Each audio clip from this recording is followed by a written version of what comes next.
Hello, everyone. I'm Vanessa Konopka-Wetzel. Welcome to my home. So glad to have you here. Today, I am going to talk to you a little bit about recreating some aesthetic elements in old map styles. Before I dive into it, I want to give just a quick introduction of who I am. Obviously, my name is Vanessa. I currently am a senior map designer at Mapbox. Should look at you, not at my monitor. And I have been in the cartographic field for 10 years between studying, getting my master's and working. It's been about 10 years. And while I currently work at a big, awesome spatial tech company that does a lot of amazing stuff, my thesis was on old maps. And just like everyone else, I've been really fascinated by them forever. And also, can everyone hear me? I think there's a chat function in here.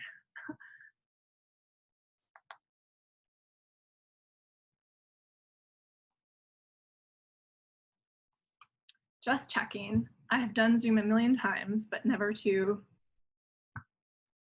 100 people.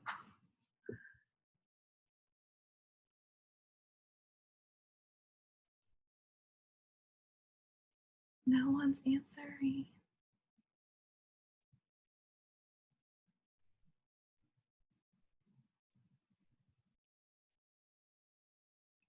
Oh. All right. I guess I'll just keep going. No one's responding. So I did my background in my master's was studying old maps, specifically defining pre-1900 styles in woodblock print, lithograph, and copperplate maps. That kind of came out of a frustration of not really knowing how to recreate styles and kind of never having learned that, because there's just so much to learn when it comes to GIS and cartography that you can't learn everything at once. And there isn't a lot of stuff written down about recreating styles and in the same way that exists for the art world, like recreating Cubism and Impressionism and all that stuff. So that was kind of what happened with my thesis. And the point of today is going to be 3 parts. One, I'm going to go over how to break down styles, particularly old map aesthetics, but you can really use this across other styles. And I think that's really important to be able to do. And then second, we're going to go into Adobe Illustrator and we're going to use some of that stuff that we broke down in different aesthetic elements to recreate some stuff in a symbol. And then we'll use some of what we learned in the symbol to do stuff in maps. Okay, great.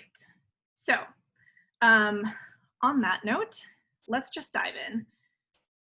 So breaking down aesthetic elements, how do you go about that?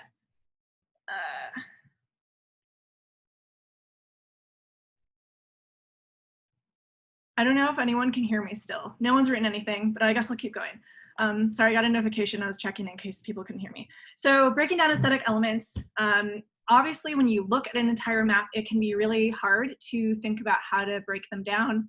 There's just so many things coming at you at once, and if you've never done it before, it can seem really daunting, and that's why it's good to break it down into aesthetic elements that are kind of building blocks to what you do, in the same way that a really complicated piece of music, if you break it down, is just a bunch of small notes strung together that obviously, depending on the level of complexity, you have to learn how to do some of those complicated things with music, but for the most part, if you just break it down and slowly learn it, then you'll get there.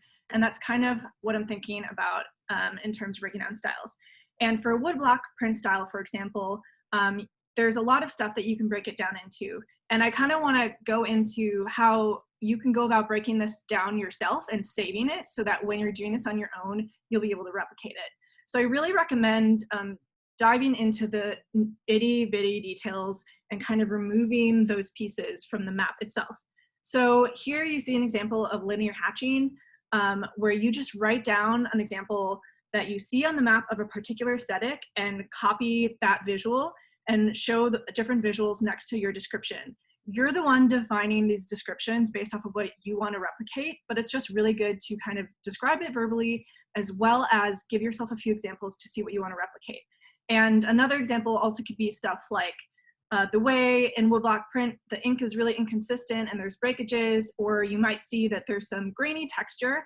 Just really pick apart the aesthetics that you want to break down. And still, when you're looking at a map, that still can seem really daunting because there's just so much that you can look at on a map, and you could really break down everything.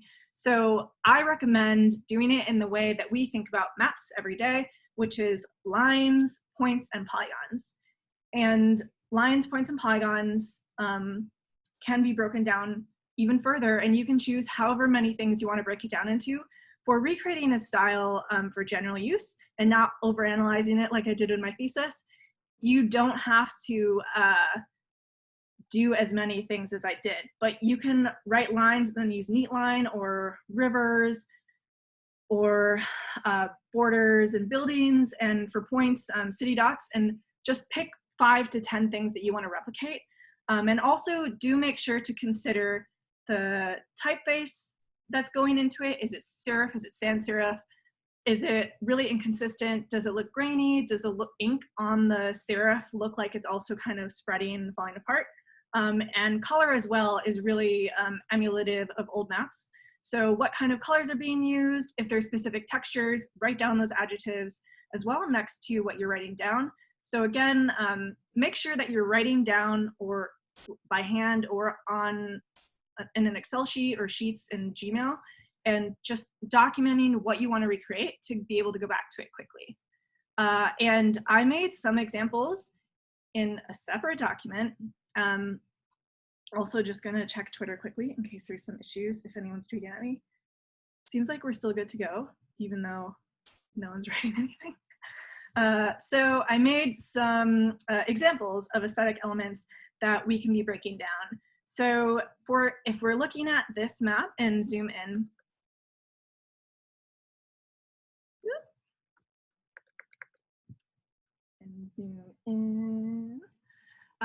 we can see that the coastline, for example, is really inconsistent, as well as these line patterns in here. And this might be the same map where the road line patterns are inconsistent, they're tapering, and there's inconsistent ink blocking.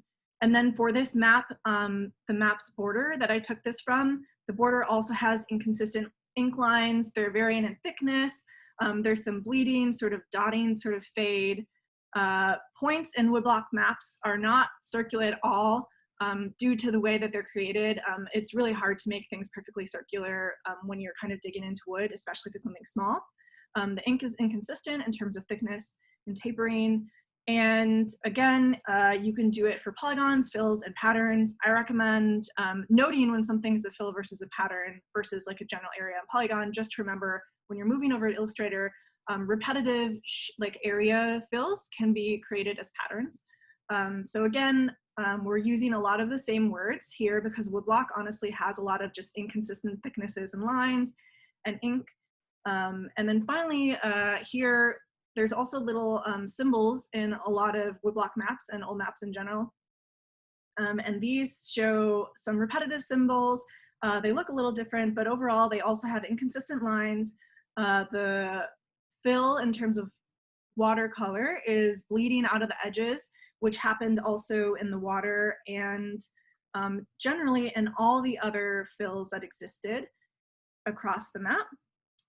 Including this water there, and the typeface is serif, and it's an inconsistent typeface, which means the spacing between the letters are different in these different maps, and they're not spaced the same vertically as well. So it's just important to write down those things so that when you're also pulling in other elements besides points, line, and polygons, you're picking the right sort of typeface.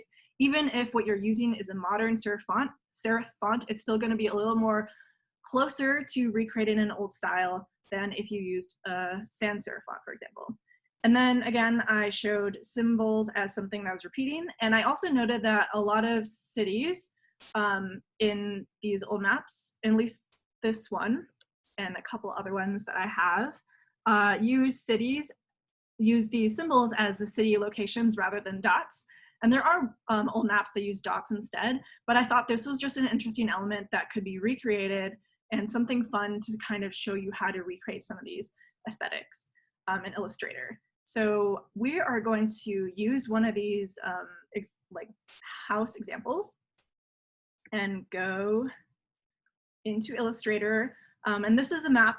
I just pulled a map that I worked on. This is a map I made actually in like 2013. And this is the map where I will be recreating some stuff. But we'll go into a little snippet of those buildings and start recreating some of that inconsistent line work that we talked about. And I'll show you how to do that. So if we just zoom in, and I am going to show, so the end product is going to look like this, which is still a little modern looking, but it is inconsistent line work, and you can like still work it a little to make it look more inconsistent if you want, but that's what we're going to get to with this house symbol. So first we add the image, and then what I wanted to do is kind of make it a little easier to draw on top of. So then I created another layer, a white layer, and I'm gonna just make it a little transparent, which you also could just make the layer transparent, but I'm doing this instead because that's my current workflow. And I'm just gonna literally, for my purposes of this map, I'm gonna just trace over this little house symbol. Also, I'm gonna check Twitter again, just because I'm seeing the numbers going down, just in case there are issues. Still seems okay, no one's adding me. All right. So just go to the line segment tool, which is over on the left right here, and just start tracing, and I'll make this line black. Or I can make it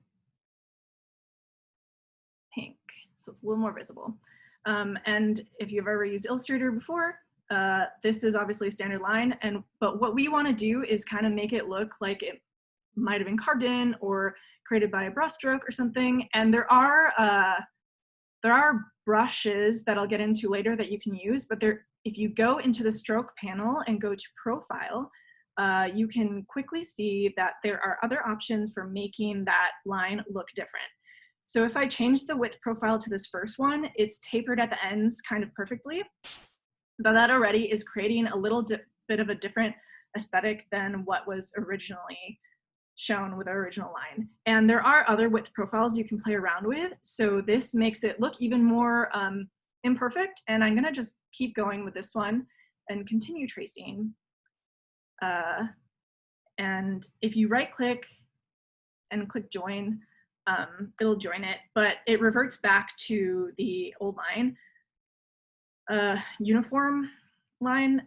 But if you do it to what you just joined, it creates, again, a sort of imperfect, wavy thing based off of that profile. And I'm just gonna quickly trace the rest of this building, and I'm not gonna care about it being perfect, which is kind of what's cool about old maps, because you don't have to try to make everything look perfect. Just doing this like so. I do hope you all can hear me. Oops. But if you can't, I can always re-record it and share it later.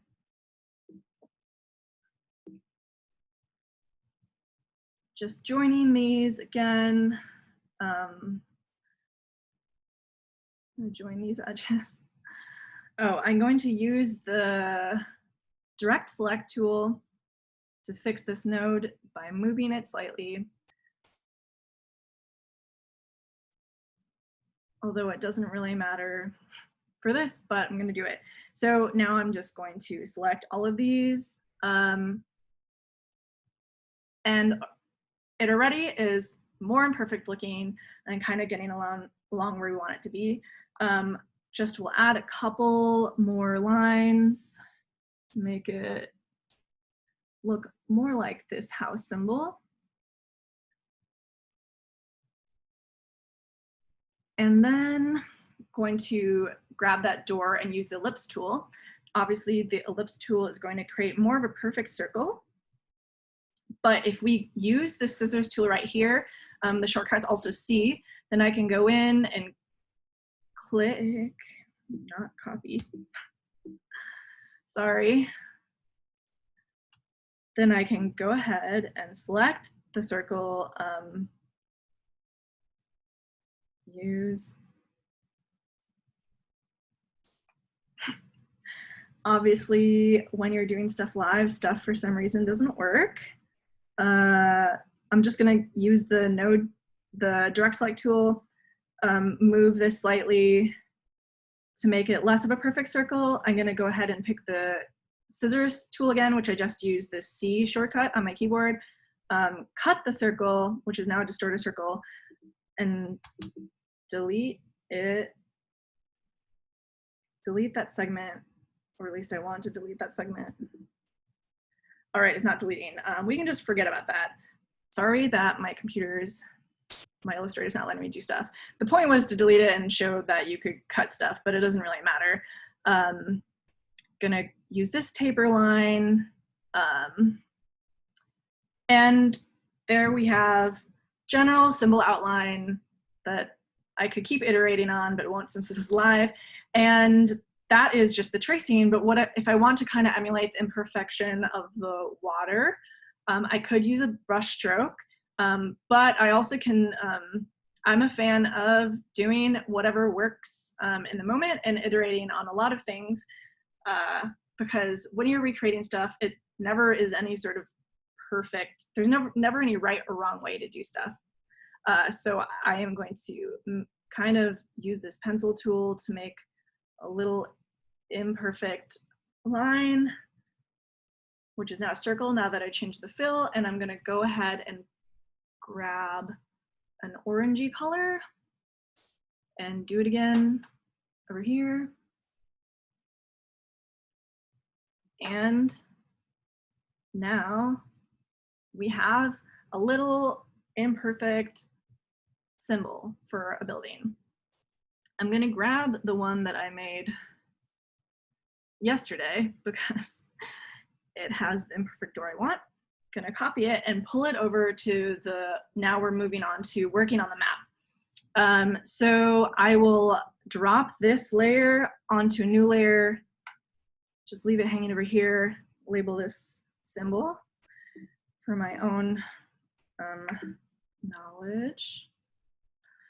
And what we're gonna do now is start changing the lines in this map that already exists to, again, kind of emulate the imperfect line work. And I'm gonna show you something else you can do besides using strokes profile to make things imperfect. So I'm going to use the country strokes, and here turn off the provinces because they're not relevant right now I'm showing you. So country borders are selected, and now you can quickly recreate a particular aesthetic by checking out brushstrokes. And there's a few different ones that you can use, from different things like a bristle brush library to decorative, which won't really get you what you want in this sense, but I'm gonna go ahead and pick artistic. And the artistic calligraphy pattern does provide you with varying widths. I don't want to use that at this moment. I still feel like that's not quite achieving the imperfection that I want. So maybe I will check out ink. And in the ink area, it really looks like it's kind of going to get where I want it to be in terms of providing inconsistent stuff. What I do when I'm exploring stuff in Illustrator is I just go ahead and try it out. So we can try this out, and immediately it is clearly way too wide, and that's a problem. So what happens with brushstrokes, which is unfortunate in Illustrator, is that the weight that you chose for your line, it's gonna kind of get expanded out. I assume because it isn't really taking into account how big you want the weight of your line to be, and it's trying to just emulate brushstrokes. So that's kind of unfortunate, but all you have to do is play around with the size of the width of your brushstroke. So maybe I'll make this 0.1, and already that looks a little better, but it's not really the level of imperfection I'm looking for, although it clearly is varying a little bit. but it's not really working, probably because of the level of curvature on the coastline. So I'll go ahead and try something else. That looks crazy. So again, we're gonna have to change the points to something a little smaller.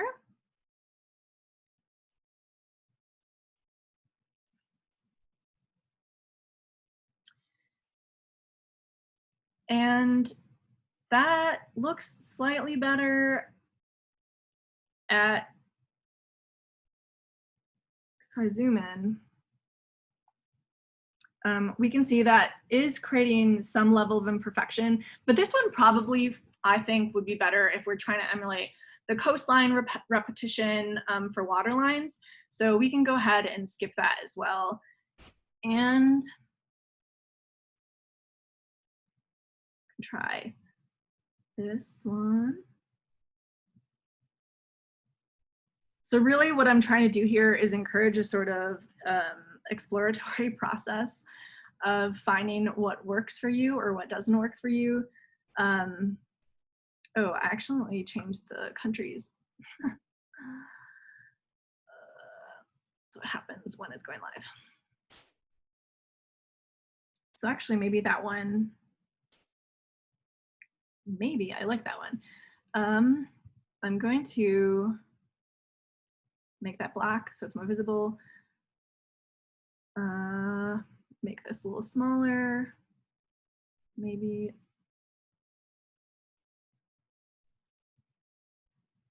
Yeah, so it's looking a little more inconsistent, but again, I'm gonna go and change it. We can try, ooh, this actually looks like it might be something relatively close to a level of imperfection that we're looking for, where we're not completely creating the line pattern ourselves and just using what Illustrator have to give us. So this is really emulating the inconsistent lines. Maybe it's a little too much and it just has to be played around with a little bit to achieve what we want it to look like. But this is a nice way to use what Illustrator already has to get you where you want to go in terms of starting and playing around with stuff. And I also would recommend, if you have time, to explore using patterns that you can download and scripts. So we're going to talk about utilizing a script to get this symbol, which I'm going to group to make sure that when we move it around, it is staying all together. I want this to replace all the points in this map. And I also want this to be a little bit smaller so it makes sense alongside those. And I want countries to be more visible for us. All right, so in order to make this into a repeating pattern and replace all the dots all at once, I'm actually going to show you a script that you can download if you haven't heard of it before. And I can share this after this is done. But there is an awesome script that Nathaniel Van Kelso created, and it's a script that you can use in Illustrator where you just find and replace all of any particular piece of your map. It's really useful when you're making maps in Illustrator because you can find and replace all the dot points or whatever mass amount of layers that you might have. It always happens with points. Obviously, cities tend to be, there's always a lot of cities on maps that we're making. So if we, I already have this script on my computer, you have to download it. And what you want to do is copy the symbol that you're trying to replace all the points with and go to the layer where that's located. So that's this city's layer right here. Paste it in there. It doesn't matter where on the map it exists. Select all the cities and go ahead and go to scripts, other script, find and replace. And immediately everything's been replaced. And I would recommend, if you do this with the same symbol, playing around with the sizes, just like this original map. They're all around the same size, but they're all different sizes and different shapes, obviously. You could choose to make sure that it's associated with particular city sizes as well.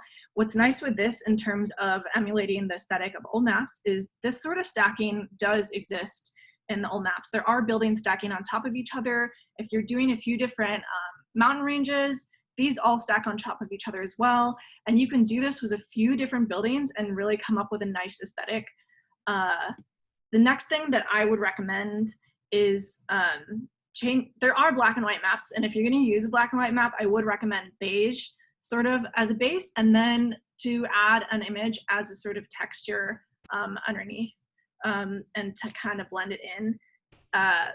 Also to use generally the colors that are in the style that you're trying to recreate.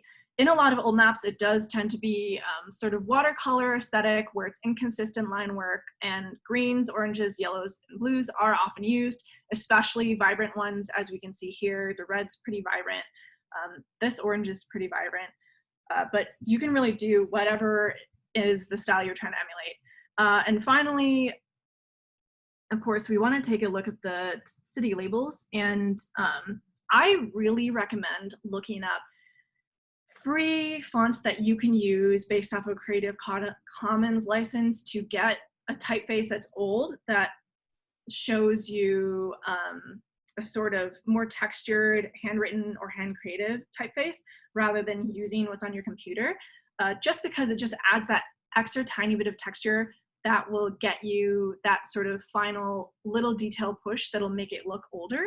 But if we're going to use something on our computer, we can just take a quick glance at all the serifs that are in here and decide what kind of works best. And I am going to pick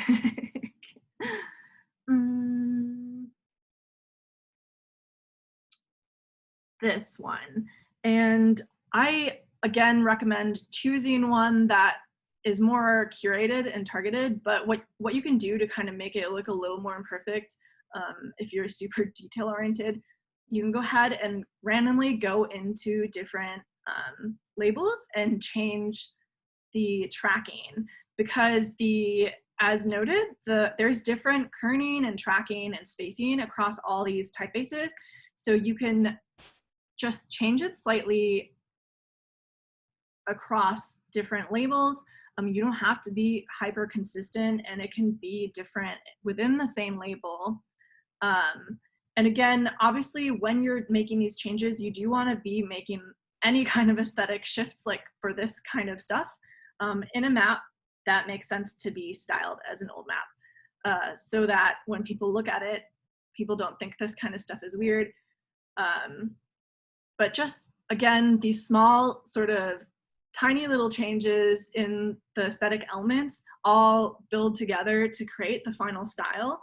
And this by no means is a final map. I unfortunately can't make a map in 30 minutes that's perfect to show you guys, but hopefully this does at least give a broad overview for everyone on just small little things that you can do, from how to break down a style, whether in a complicated page or just quickly writing things down so you'll be able to reference it later, how to break it down, how to just use some quick little tools in Illustrator to get where you want to go, from the stroke profile to the different brushes, and also what to think about as you're styling these elements, such as creating repeating symbols if you're going to do that, resizing them, or changing the kerning on the typeface, making sure to look for different typefaces if that's useful to you. And I do recommend searching for free patterns that exist if you really want to try to emulate any of these kind of patterns, because a lot of stuff like that exists right now for downloading, like crosshatch patterns. And you can create your own patterns as well. And if you're interested in seeing how to do that, that's something I can show how to do in the future and something. Unfortunately, just wasn't enough time to be able to get it into half an hour for this. And hopefully everyone was able to see this, because no one responded to my chat question. But I hope you all enjoyed yourself. I hope you all continue to have fun today, and hope to see you soon. Bye.